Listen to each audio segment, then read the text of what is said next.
Angin malam berembus dingin di salah satu lokalisasi terkenal di Medan. Lampu-lampu redup berpendar di sepanjang gang sempit. Bau rokok, alkohol, dan parfum murahan bercampur menjadi satu. Di sudut sebuah kamar sempit, seorang perempuan muda duduk memandangi cermin. Wajahnya masih segar, tidak seperti wanita lain di tempat itu yang sudah bertahun-tahun berkutat dengan pekerjaan haram. Namanya Ririn. Usianya belum genap 20. Ia datang ke tempat ini dengan satu tujuan, uang. Bukan sekadar untuk makan, tapi untuk kaya, untuk hidup mewah tanpa harus melayani lelaki hidung belang seumur hidupnya. Aku nggak mau kayak mereka, gumamnya pelan, melihat teman-temannya yang mulai menua dan kehilangan pelanggan. Dari luar, terdengar suara ketukan. "Ririn, ada pelanggan buat kamu," ucap seorang perempuan tua, Mami, sang pemilik tempat. Ririn berdiri malas-malasan, lalu membuka pintu. Namun, ia terkejut ketika melihat sosok yang berdiri di sana. Bukan pria mabuk, bukan lelaki hidung belang. Melainkan seorang pria tua dengan sorot mata tajam dan senyum tipis yang menyeramkan. "Kamu ingin cepat kaya?" tanyanya tanpa basa-basi. Ririn mengernyit. "Bapak siapa?" "Kamu nggak perlu tahu. Yang jelas, aku bisa bantu kamu mendapatkan apa yang kamu mau," katanya pelan, tapi penuh tekanan. Ririn menelan ludah. Ia tak percaya dengan hal-hal mistis, tapi ada sesuatu dari pria ini yang membuatnya bergidik. "Apa syaratnya?" Pria itu tersenyum. "Kamu hanya perlu melakukan satu hal. Membuat sate dari daging manusia." Ririn terbelalak. "Kamu bercanda?" "Aku nggak pernah bercanda," pria itu menatapnya tajam. "Tapi kalau kamu takut, anggap saja aku tak pernah datang." Ia berbalik, berjalan pergi. Ririn menggigit bibirnya. Bayangan uang, kemewahan, dan kebebasan dari lokalisasi ini berputar-putar di kepalanya. "Tunggu," serunya. Pria itu berhenti. "Apa yang harus aku lakukan?" tanyanya dengan suara bergetar. Pria itu tersenyum puas. "Kita mulai besok malam," katanya, lalu menghilang di dalam kegelapan. Ririn menggigil. Ia tak tahu apakah ia baru saja membuat keputusan terbaik, atau keputusan yang akan menghancurkan hidupnya. Ririn duduk di tepi ranjang, jantungnya berdebar kencang. Bayangan percakapan dengan pria misterius tadi malam masih terngiang di kepalanya. Membuat sate dari daging manusia? Itu gila. Tapi, jika itu benar bisa membuatnya kaya, bukankah layak dicoba? Pintu kamarnya diketuk pelan. "Ririn, buka," suara pria itu terdengar. Dengan tangan gemetar, Ririn membuka pintu. Pria tua itu berdiri di sana dengan wajah tanpa ekspresi. Di tangannya ada sebuah kantong plastik hitam yang terlihat berat. "Ini bahan pertamamu," katanya datar, menyerahkan kantong itu. Ririn meliriknya ragu. "Apa ini?" "Buka saja." Tangannya gemetar saat ia membuka kantong plastik itu. Begitu melihat isinya, tubuhnya langsung menegang. Daging merah segar. Ada potongan tangan manusia di dalamnya. Jari-jari masih utuh, kukunya berwarna biru pucat. Ririn menutup mulutnya, menahan muntah. "Jangan muntah," pria itu memperingatkan. "Kamu harus mulai terbiasa." Ririn menggeleng. "Aku nggak bisa. Ini terlalu gila." Pria itu mendekat, suaranya rendah namun mengancam. "Kamu sudah memilih jalan ini. Sekarang kamu harus menuntaskannya. Atau, kamu ingin jadi bahan sate berikutnya?" Darah di wajah Ririn surut. Ia menelan ludah dan menatap kantong itu lagi. Aku harus ngapain?" tanyanya, suaranya nyaris tak terdengar. "Potong kecil-kecil, campur dengan daging kambing, lalu bakar seperti sate biasa," pria itu menjelaskan. "Sajikan di warung kecil di dekat sini. Jangan takut, pelanggan gak akan tahu." Ririn menggeleng. "Aku gak punya warung. Mulai dari gerobak. Aku sudah menyiapkan semuanya." Seolah dalam mimpi buruk, Ririn mengikuti pria itu keluar. Di belakang lokalisasi, di sudut gang sempit, ada sebuah gerobak sate yang tampak baru. Kompor arang menyala dengan bara merah menyala. Mulailah, perintah pria itu. Dengan tangan gemetar, Ririn mengambil pisau. Ia memotong daging itu seperti yang diperintahkan. Suara pisau yang menembus daging membuat perutnya mual. Tapi ia tetap melakukannya. Ia menusukkan potongan daging ke tusuk sate, mencampurnya dengan daging kambing agar tidak mencurigakan, lalu memanggangnya di atas arang panas. Bau sate yang menguar anehnya membuat perutnya lapar. Tak butuh waktu lama sebelum seorang lelaki bertubuh tambun datang menghampiri gerobak. Baru jualan, ya? Tanyanya. Ririn tersenyum canggung. Iya, Bang. Mau coba? Lelaki itu mengangguk. Buat 10 tusuk, iya. Dengan tangan dingin, Ririn menyajikan sate pertamanya. Lelaki itu meniup-niup potongan daging yang masih panas, lalu menggigitnya. Ririn menahan napas. Enak juga, katanya, mengunyah. Bumbunya pas. Empuk juga dagingnya. Pria tua itu tersenyum di sudut gang. Besok kita buat lagi, bisiknya. Ririn menggigil. Ia baru saja melayani pelanggan pertamanya. Sate manusia pertamanya. Dan ternyata, orang itu menyukainya. Ririn menatap gerobaknya dengan pikiran kosong. Malam ini warung satenya ramai. Para pelanggan datang dan pergi, mengunyah sate dengan lahap tanpa tahu apa yang sebenarnya mereka makan. Apa aku sudah gila? Gumamnya. Di sudut gang, pria tua itu mengamati dengan senyum puas. Lanjutkan saja. Jangan terlalu banyak berpikir, katanya saat Ririn menghampirinya setelah menutup gerobak. Tapi, dari mana dagingnya? Aku nggak mau tahu siapa mereka, tapi... Ririn menggigit bibirnya, ragu melanjutkan kalimatnya. Pria itu menepuk pundaknya pelan. Kamu terlalu banyak tanya. Yang penting, pelanggan suka. Uang mulai mengalir, kan? Ririn menunduk. Memang, sejak ia mulai jualan sate, uangnya bertambah cepat. Setiap malam, gerobaknya selalu ramai. Para lelaki yang biasanya hanya datang untuk membeli jasa di lokalisasi, kini mulai singgah ke gerobaknya. Namun, ada sesuatu yang mulai mengganggunya. Beberapa pelanggan datang berkali-kali. Bukan hanya karena satenya enak, tapi mereka tampak berbeda. Matanya kosong, wajahnya pucat, dan mereka makan dengan rakus, seolah sedang kelaparan luar biasa. Seperti pria berkemeja biru yang selalu datang setiap malam. Aku mau 15 tusuk lagi, katanya dengan suara serak. 15? Abang udah makan 20 tusuk tadi, kata Ririn, mencoba tersenyum. Tolong, aku butuh lebih. Pria itu menatapnya dengan tatapan aneh. Ririn bergidik.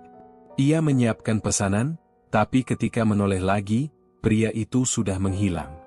Hanya ada asap sisa pembakaran sate yang melayang di udara. Malam itu, saat Ririn membersihkan gerobak, pria tua itu muncul lagi. Ada yang aneh, kata Ririn tanpa basa-basi. Beberapa pelanggan kayak orang kerasukan. Mereka datang terus, makan seperti orang kelaparan, lalu tiba-tiba hilang. Pria itu tersenyum samar. Mereka bukan pelanggan biasa. Ririn menegang. Maksudnya? Pria itu mendekat, suaranya berbisik di telinga Ririn. Mereka adalah arwah penasaran. Jantung Ririn seakan berhenti berdetak. Apa? Kamu pikir daging ini hanya dimakan manusia biasa? Tidak. Sate ini juga menarik mereka yang sudah mati. Arwah-arwah yang tubuhnya kita gunakan untuk sate ini, mereka kembali. Mereka lapar. Mereka ingin merasakan tubuh mereka sendiri lagi. Darah di wajah Ririn hilang seketika. Kamu bercanda, kan? Bisiknya lemah. Tidak, pria itu tersenyum. Dan kamu harus terus memberi mereka makan. Kalau tidak, Ririn menelan ludah. Kalau tidak, apa? Pria itu mendekatkan wajahnya. Mereka akan memakanmu. Ririn merasakan tubuhnya melemas. Dari kejauhan, di bawah cahaya lampu jalan yang redup, ia melihat pria berkemeja biru itu lagi. Berdiri diam. Menatapnya dengan mata kosong. Dan untuk pertama kalinya, Ririn merasa bahwa ia sudah terlalu jauh masuk ke dalam kegelapan. Malam ini, Ririn ingin berhenti. Sejak pria tua itu memberitahunya tentang arwah penasaran yang ikut makan satenya, tidurnya tidak pernah tenang. Bayangan pelanggan-pelanggan aneh yang datang berulang kali semakin sering muncul di pikirannya. Tapi uangnya semakin banyak. Dalam sebulan, ia sudah bisa menyewa kamar yang lebih bagus, membeli pakaian mahal, bahkan mulai menarik perhatian Mami dan para wanita lain di lokalisasi. Sekarang duit kamu banyak, ya, Rin? Tanya Nita, salah satu pelacur yang lebih senior. Ririn tersenyum tipis. Ya, lumayan. Dari mana, sih? Pelanggan kamu boros, ya? Ririn hanya tertawa. Ia tahu kalau menceritakan kebenarannya, Nita pasti lari ketakutan. Malam itu, seperti biasa, ia membuka gerobaknya. Tapi kali ini, ada seorang pelanggan yang berbeda. Seorang wanita tua dengan rambut beruban, mengenakan kain lusuh dan berjalan tertatih-tatih. Dek, kasih saya 3 tusuk sate, katanya dengan suara lirih. Ririn menatapnya ragu. Nenek yakin mau makan sate saya? Wanita itu mengangguk. Saya hanya ingin merasakan, mungkin untuk terakhir kalinya. Dengan perasaan tak nyaman, Ririn memanggang 3 tusuk sate dan menyajikannya. Wanita itu mengambil piringnya, tapi sebelum mulai makan, ia menatap Ririn dalam-dalam. Apa kamu tahu daging siapa yang kamu jual malam ini? Ririn tersentak. Apa maksud nenek? Wanita itu menghela napas. Kamu masih muda, nak. Tapi kamu sudah bermain dengan hal yang tidak boleh disentuh. Tangan Ririn gemetar. Ia melirik pria tua yang biasa membantunya. Tapi pria itu tidak ada di sana. Wanita itu menggigit satenya pelan, lalu menghela napas. Rasanya seperti, anakku. Ririn hampir menjatuhkan piring. Nenek, tolong jangan bicara seperti itu. 3 minggu lalu, anak saya hilang. Polisi tidak peduli. Tapi saya tahu dia ada di sini. Wanita itu meletakkan piringnya. Dan saya tahu, dia ada di dalam sate ini. Ririn membeku. Wanita itu bangkit perlahan. Kamu harus berhenti, nak. Sebelum kamu sendiri yang jadi bagian dari sate itu. Setelah itu, wanita itu pergi, meninggalkan Ririn yang masih berdiri kaku. Malam itu, Ririn tidak bisa bekerja. Tangannya gemetar, pikirannya penuh dengan kemungkinan buruk. Apakah benar daging yang ia panggang malam ini adalah anak wanita itu? Apakah semua daging yang ia terima dulunya adalah seseorang yang punya keluarga? Lalu, bagaimana jika suatu hari ia yang ada di kantong plastik itu? Dari kejauhan, Ririn melihat pria tua itu berdiri di bawah lampu jalan, menatapnya. Senyumnya kali ini terasa lebih dingin dari biasanya. Dan malam itu, untuk pertama kalinya sejak ia mulai, Ririn merasa benar-benar ingin berhenti. Tapi, apakah ia masih bisa? Ririn tidak bisa tidur. Sejak wanita tua itu datang ke gerobaknya, ia terus dihantui oleh pikirannya sendiri.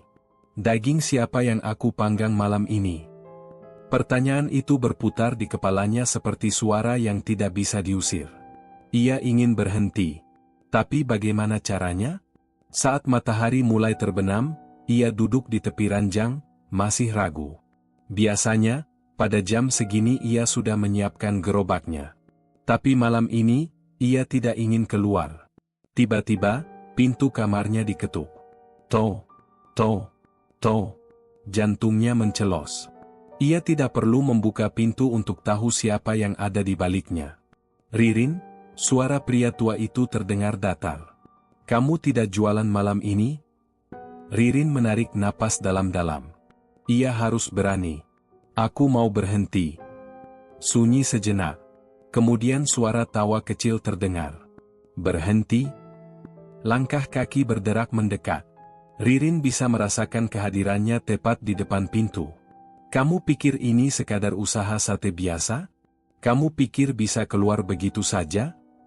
Ririn menggigit bibirnya. Aku nggak peduli. Aku nggak mau terus-terusan jual sate ini. Tiba-tiba, pintu terbuka sendiri. Pria itu berdiri di sana dengan ekspresi yang sulit dibaca. Kamu sudah terlalu dalam, katanya.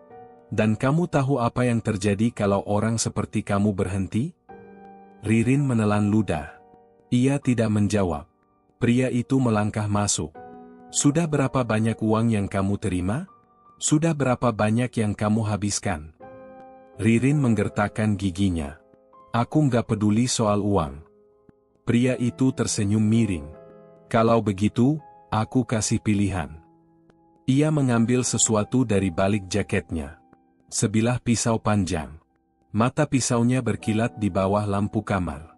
Kamu bisa berhenti, tapi kamu harus meninggalkan sesuatu. Ririn mundur selangkah. Apa maksudmu? Daging yang kamu panggang selama ini bukan cuma sekadar daging. Ada harga yang harus dibayar.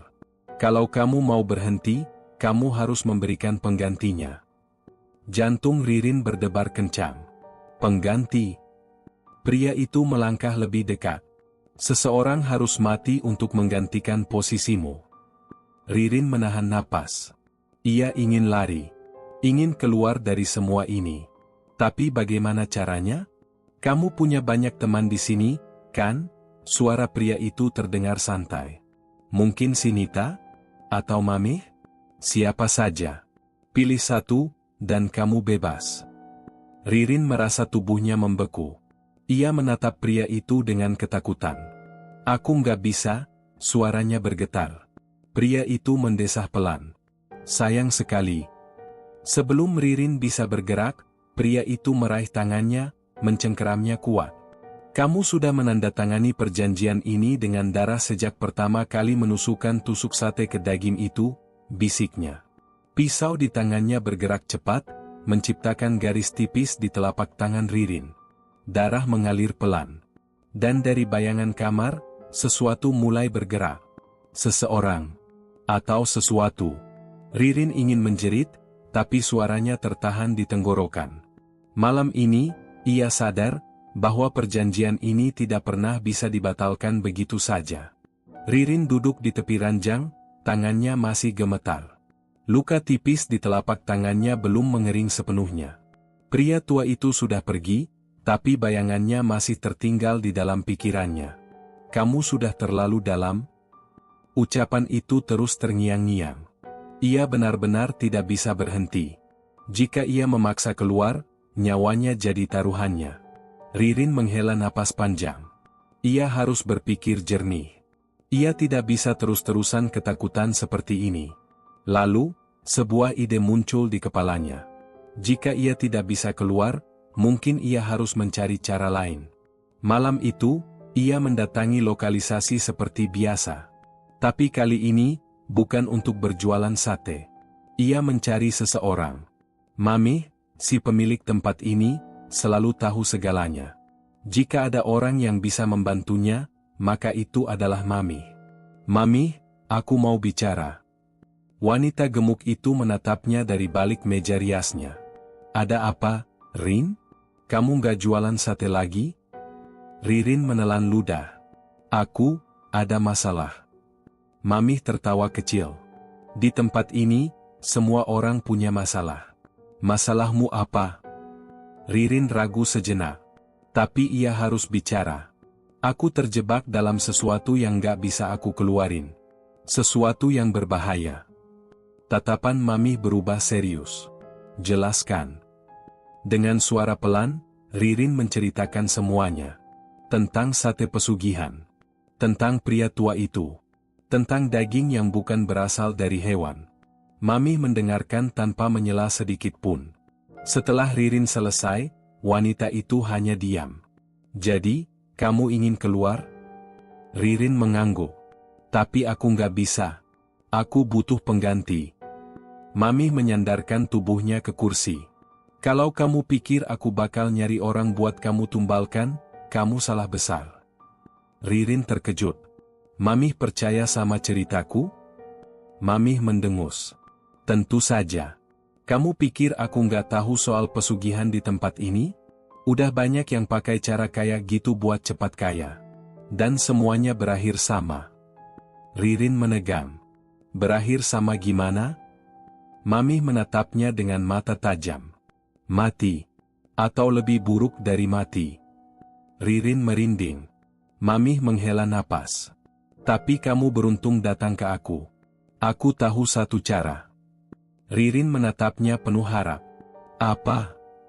Mamih berdiri, mengambil sebuah botol kecil dari dalam lemari kayu di belakangnya. Jamu darah. Ririn menatap botol itu dengan bingung. Cairan di dalamnya kental dan berwarna merah tua. Apa ini? Mamih tersenyum miring. Kalau kamu mau keluar, kamu harus minum ini sebelum buka gerobak. Saat pelanggan pertama datang, berikan sate pertama kepadanya. Setelah itu, kamu akan tahu sendiri. Ririn menggenggam botol itu erat. Apa ini benar-benar akan berhasil? Mamih menatapnya tajam. Itu satu-satunya cara. Kalau kamu nggak berani, ya lanjutkan saja jualan sate setanmu. Ririn menelan ludah. Ia tak punya pilihan lain. Malam itu, sebelum membuka gerobaknya, Ririn menenggak jamu darah itu. Rasanya pahit dan amis, membuat perutnya mual. Tapi ia menahannya. Beberapa menit kemudian, pelanggan pertama datang. Seorang pria muda. Wajahnya pucat. Aku mau 5 tusuk, katanya dengan suara datar. Ririn menyiapkan satenya. Tapi begitu sate itu matang dan ia menyajikannya, sesuatu yang aneh terjadi. Pria itu menatapnya. Lalu, wajahnya berubah. Daging di tubuhnya mencair, kulitnya meleleh seperti lilin. Dari balik tengkoraknya yang menghitam, sepasang mata merah menyala menatap Ririn. Kamu pikir bisa keluar begitu saja? Ririn tersentak mundur. Ia ingin menjerit, tapi suaranya tertahan di tenggorokan. Pelanggan lain di sekitarnya tidak menyadari apa yang terjadi. Hanya Ririn yang bisa melihat. Dan malam itu, ia menyadari bahwa jamu darah itu memang bekerja. Tapi bukan dengan cara yang ia harapkan. Ririn terhuyung mundur. Keringat dingin membasahi pelipisnya. Pria muda yang baru saja membeli satenya kini berubah menjadi sosok mengerikan. Wajahnya meleleh, kulitnya seperti daging yang terbakar. Namun, tidak ada seorang pun di sekitar yang bereaksi. Seolah-olah hanya Ririn yang bisa melihatnya. Pria itu tersenyum, senyum yang bukan senyum manusia. Kamu kira bisa mengelabui mereka? Suaranya terdengar serak, seakan berasal dari tenggorokan yang terbakar. Ririn ingin lari, tapi kakinya lemas. Tubuhnya gemetar. Ia tidak tahu harus berbuat apa. Pria itu perlahan mengangkat tangannya. Jarinya yang tinggal tulang menunjuk ke gerobak sate. Daging ini, suaranya melirih. Daging siapa, Ririn? Ririn membeku. Daging siapa yang ia jual malam ini? Seharian tadi, ia tidak menyiapkan apapun. Tapi gerobaknya tetap penuh dengan sate. Tiba-tiba, aroma sate yang sebelumnya menggoda berubah menjadi bau anyir yang menusuk hidung. Ririn melihat potongan daging yang sedang ia panggang. Daging itu bergerak, seolah-olah masih hidup. Ia ingin memuntahkan isi perutnya. Pria di depannya tertawa pelan. Kamu masih belum mengerti, iya? Ririn mundur selangkah. Siapa kamu? Suaranya bergetar. Pria itu tidak langsung menjawab. Ia mengambil satu tusuk sate, memasukkannya ke dalam mulut, lalu mengunyah pelan. Mau tahu siapa aku? Tanyanya. Ririn menelan ludah.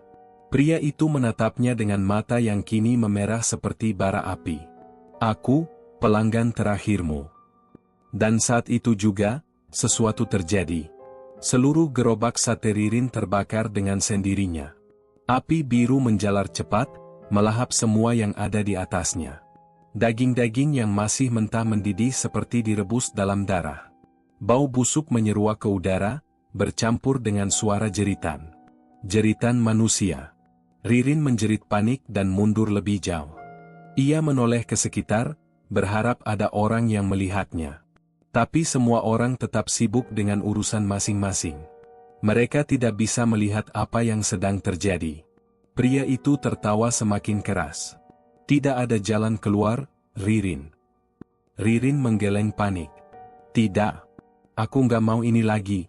Aku cuma ingin berhenti. Pria itu melangkah mendekat, membungkuk sedikit hingga wajahnya yang mengelupas itu sejajar dengan wajah Ririn. "Kamu sudah berhenti," bisiknya. Sebelum Ririn bisa bertanya apa maksudnya, pria itu memasukkan tangan ke dalam tubuhnya sendiri. Dengan gerakan perlahan, ia menarik sesuatu keluar, sepotong daging mentah yang masih berdenyut seperti jantung. Ririn membelalakkan mata. Itu bukan daging biasa. Itu adalah bagian dari dirinya sendiri. Ia merasakan perutnya mendadak kosong, seolah-olah ada sesuatu yang telah diambil darinya. Pria itu tersenyum puas, lalu melemparkan daging itu ke atas api yang membakar gerobak sate. Api langsung menyambar tinggi. Jeritan semakin kencang. Kali ini, suara itu terdengar sangat jelas di kepala Ririn. Itu suara orang-orang yang telah ia korbankan. Tubuhnya melemas. Kepalanya pening. Matanya perlahan menjadi kabur. Dan sebelum semuanya menjadi gelap, ia melihat pria itu berdiri tegak di tengah kobaran api, tersenyum padanya untuk terakhir kali. Ririn terbangun dengan napas tersengal. Tubuhnya dingin, keringat membasahi seluruh punggungnya. Ia masih di lokalisasi, tepat di depan gerobak satenya, atau apa yang tersisa darinya. Gerobak itu sudah hangus. Hanya ada sisa arang dan kayu yang menghitam. Namun, anehnya, tidak ada yang menyadari bahwa sesuatu telah terjadi. Orang-orang di sekitar tetap sibuk, seolah-olah semuanya baik-baik saja. Tapi Ririn tahu, tidak ada yang baik-baik saja. Ia menyentuh perutnya. Ada rasa kosong di sana, seakan ada bagian tubuhnya yang telah dicuri. Ia teringat kejadian tadi, pria itu, daging yang diambil dari tubuhnya, dan api biru yang membakar segalanya. Ririn mencoba berdiri, tapi kakinya lemas.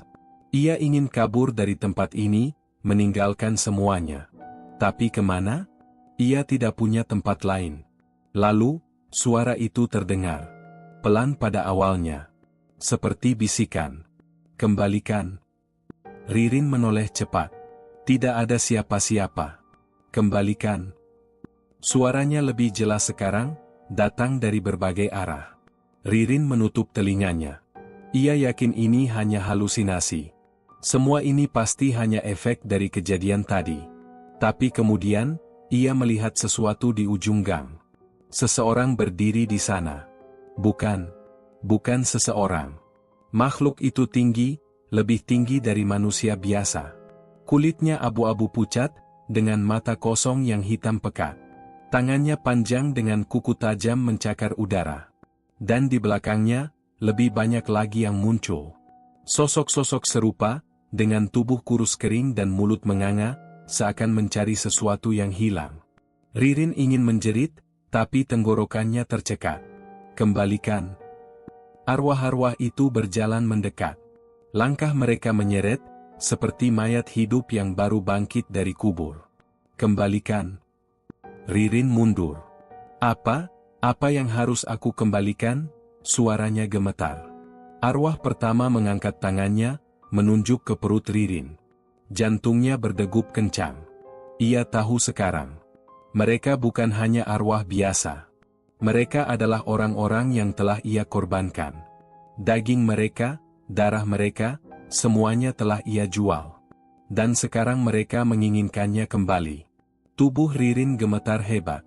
Aku nggak tahu caranya." Arwah itu mendekat lebih cepat. Tangan mereka mulai meraih udara, siap mencabik tubuhnya. Ririn berbalik dan berlari sekuat tenaga. Ia berlari melewati ganggang sempit lokalisasi, menabrak meja, menjatuhkan barang-barang, tapi tidak peduli. Yang penting ia harus pergi dari sini. Tapi langkah-langkah itu terus mengejarnya. Ia bisa merasakan napas busuk mereka di tengkuknya. Tangannya meraba-raba, mencari sesuatu untuk melindungi dirinya. Lalu, ia melihat sebuah pintu kayu di gang buntu. Ia menggedor pintu itu dengan panik. "Mami, buka, tolong aku." Tidak ada jawaban. Sementara itu, suara langkah-langkah mendekat semakin cepat. Ririn menoleh dan melihat mereka hanya berjarak beberapa meter darinya. Dengan putus asa, ia menendang pintu kayu itu. Brak! Pintu terbuka, dan Ririn langsung masuk ke dalam, membantingnya kembali sebelum menguncinya rapat. Ia tersungkur ke lantai, napasnya tersengal-sengal. Di dalam ruangan gelap itu, hanya ada suara napasnya sendiri. Untuk sesaat, semuanya terasa hening. Tidak ada suara langkah. Tidak ada bisikan. Ririn menempelkan telinganya ke pintu. Sepi. Mereka sudah pergi? Ia menghela napas lega. Tapi sebelum ia sempat bangkit, sebuah suara terdengar dari dalam ruangan. Suara yang membuat darahnya membeku. "Kamu pikir bisa lari kemana, Rin?" Matanya melebar ketakutan. Suara itu bukan suara arwah. Itu suara seseorang yang masih hidup. Seseorang yang sangat ia kenal. Seseorang yang seharusnya sudah mati. Ririn membeku di tempat. Tubuhnya gemetar hebat. Suara itu, ia mengenalnya. Perlahan, ia berbalik. Di dalam ruangan yang gelap itu, sesosok wanita berdiri.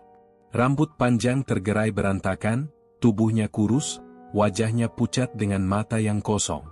Tapi bibirnya menyunggingkan senyum mengerikan. Ririn menelan ludah. "Tini?" Wanita itu melangkah maju. "Sudah lama ya, Rin?" Ririn ingin berlari, tapi kakinya terasa tertanam di lantai. Ia memejamkan mata, berharap ini hanya halusinasi. Tapi suara langkah Tini semakin dekat. "Aku kangen kamu, Rin." Ririn menggeleng panik. "Kamu nggak nyata, kamu sudah mati. Aku sendirian." Ia tidak sanggup menyelesaikan kalimatnya. Karena kebenarannya terlalu mengerikan. Tini adalah salah satu gadis lokalisasi yang dulu pernah dekat dengannya. Mereka sering berbagi pelanggan, berbagi tempat tidur, berbagi rahasia. Tapi ketika Ririn mulai mendalami pesugihan, ia butuh korban. Dan Tini adalah korban pertamanya. Ia ingat malam itu dengan jelas. Tini mengerang kesakitan saat tubuhnya disayat pisau. Darahnya dikumpulkan dalam mangkuk tanah liat. Jantungnya dicabut sebelum akhirnya tubuhnya dicacah untuk dijadikan. Ririn hampir muntah saat menyadari sesuatu.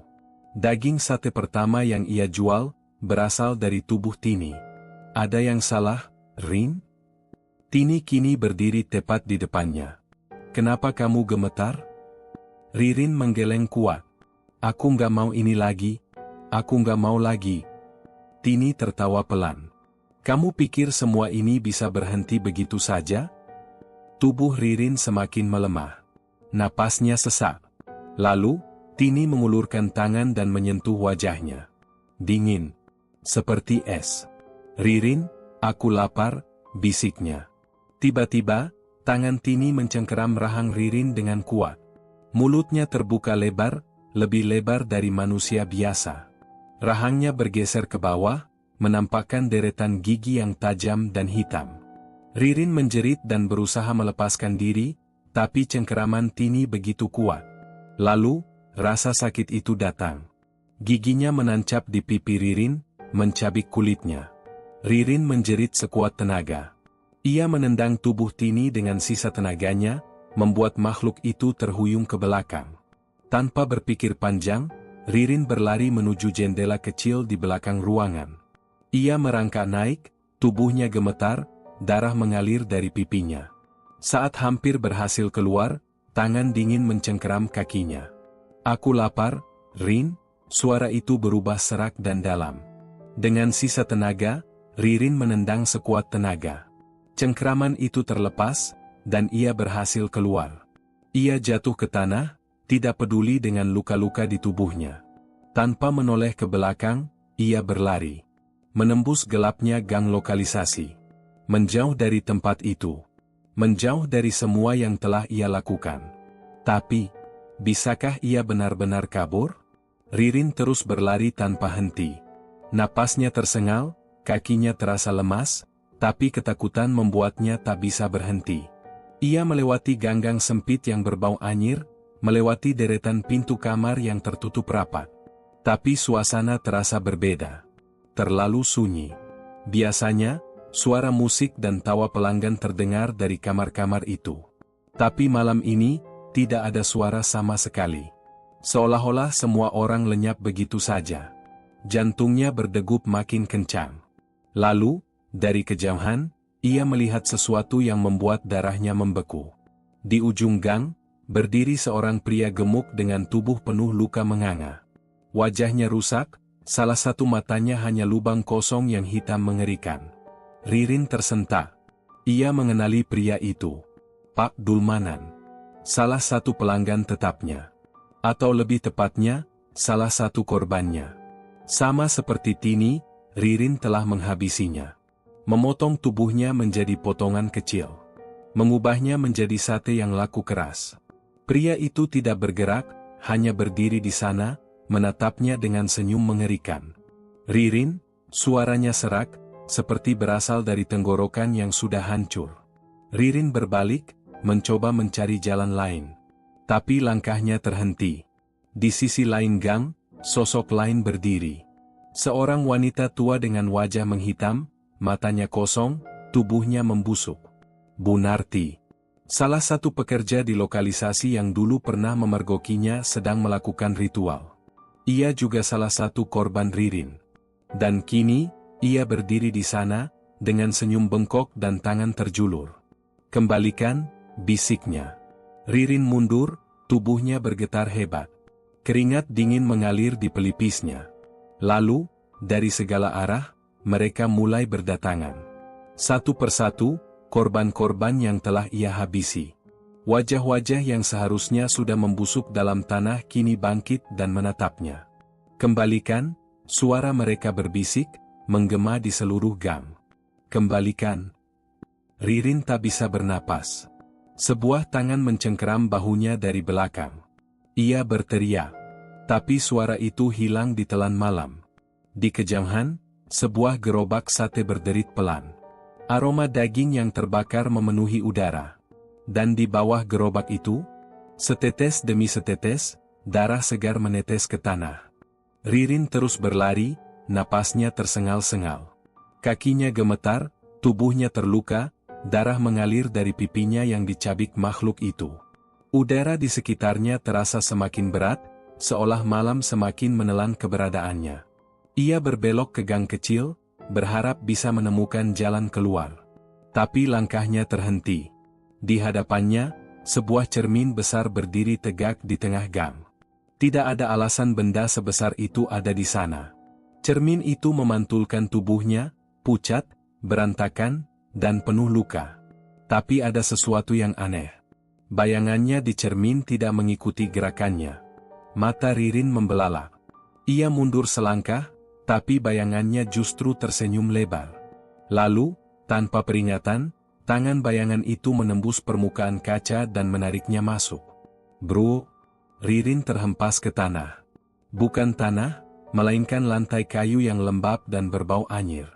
Ia mengerang, tubuhnya terasa lebih berat dari sebelumnya. Dengan susah payah, ia membuka mata. Lokalisasi. Ia masih di sana. Tapi ada yang tidak beres. Tempat itu kini lebih gelap, lebih sunyi. Udara terasa lebih dingin, dan lampu-lampu neon yang biasa berkedip kini mati, menyisakan bayangan yang merayap di setiap sudut. Ririn bangkit perlahan. Tidak ada suara manusia. Tidak ada dentuman musik. Tidak ada tanda-tanda kehidupan. Hanya ada keheningan yang mencekam. Ia berjalan pelan, melewati gang yang kini terasa lebih sempit. Dinding-dindingnya dipenuhi bekas tangan yang menghitam, seperti luka bakar. Lalu, ia melihat seseorang di ujung gang. Sosok perempuan berdiri dengan punggung menghadapnya. Rambutnya panjang kusut, tubuhnya kurus. Tini, suara Ririn bergetar. Perempuan itu berbalik. Tapi wajahnya, bukan wajah manusia lagi. Kulitnya pucat kebiruan, matanya hitam tanpa bola mata, mulutnya menganga lebar hingga ke pipi. Ia tersenyum, menunjukkan gigi-gigi runcing yang masih berlumuran darah. Ririn mundur. Tidak, ini tidak mungkin. Tini melangkah maju. Kamu pikir bisa lari dari pesugihan, Rin? Suaranya serak, seolah berasal dari dalam liang kubur. Ririn mundur lebih jauh, lalu berbalik dan berlari. Tapi kemanapun ia pergi, tempat ini terasa seperti labirin. Ia melewati gang yang sama berulang kali, melewati pintu-pintu kayu yang kini tertutup rapat. Tidak ada jalan keluar. Lalu, ia mendengar suara di belakangnya. Langkah kaki. Banyak. Ia menoleh dan melihatnya. Bukan hanya Tini, tapi semua korban yang pernah ia korbankan. Mereka datang dari segala arah, arwah-arwah lapar dengan tubuh yang terkoyak, wajah yang mengerikan, dan tangan yang terulur ke arahnya. Kembalikan, mereka berbisik. Kembalikan. Ririn jatuh tersungkur. Tangannya mencakar tanah, mencoba merangkak pergi, tapi tubuhnya terlalu lemah. Lalu, tangan-tangan dingin itu mencengkeramnya. Mencabik kulitnya. Menariknya ke dalam kegelapan. Ia menjerit sekuat tenaga. Tapi tidak ada yang mendengar. Tidak ada yang peduli. Sebuah lokalisasi di Medan, beberapa minggu kemudian. Mami Lastri sedang duduk di meja kayunya, menghitung lembaran uang dengan wajah puas. Lokalisasi ini tidak pernah sepi. Gadis-gadis datang dan pergi, pelanggan berdatangan setiap malam. Mendadak, seorang anak buahnya masuk dengan wajah bingung. "Mami, ada yang aneh." "Apa?" Mami Lastri menoleh malas. Di ujung gang, ada gerobak sate yang baru buka. Kayaknya rame, Mami. Mami Lastri mengerutkan kening. Sejak kapan ada penjual sate di lokalisasi ini? Penasaran, ia bangkit dan berjalan ke arah yang dimaksud. Di sana, berdiri sebuah gerobak sate dengan lampu temaram. Aroma daging bakar memenuhi udara. Seorang perempuan muda berdiri di belakang gerobak. Mami Lastri mengenal wajah itu. Tapi itu tidak mungkin. Karena Ririn sudah hilang berhari-hari lalu. Perempuan itu menoleh dan tersenyum ke arahnya. "Selamat malam, Mami. Mau coba sate saya?" Suaranya lembut, tapi ada sesuatu yang janggal. Mami Lastri menelan ludah. Ia menatap sate-sate yang tertata di atas gerobak. Dagingnya terlihat merah segar. Terlalu segar. Dan di bawah gerobak itu, ada noda merah yang menetes perlahan ke tanah. Mami Lastri hendak berbalik, tapi Ririn sudah lebih dulu berbicara dengan suara yang lebih pelan, lebih dalam. "Mami, aku belajar sesuatu dari pesugihan ini." Ia menatap Mami Lastri dengan mata yang kosong. "Kadang, untuk tetap bertahan, kita harus terus memberi makan." Tiba-tiba, Mami Lastri merasakan sesuatu yang dingin menyentuh lehernya. Ia ingin menjerit, tapi tidak bisa. Dunia di sekelilingnya mulai memudar. Dan aroma sate bakar semakin menusuk hidung. Tamat.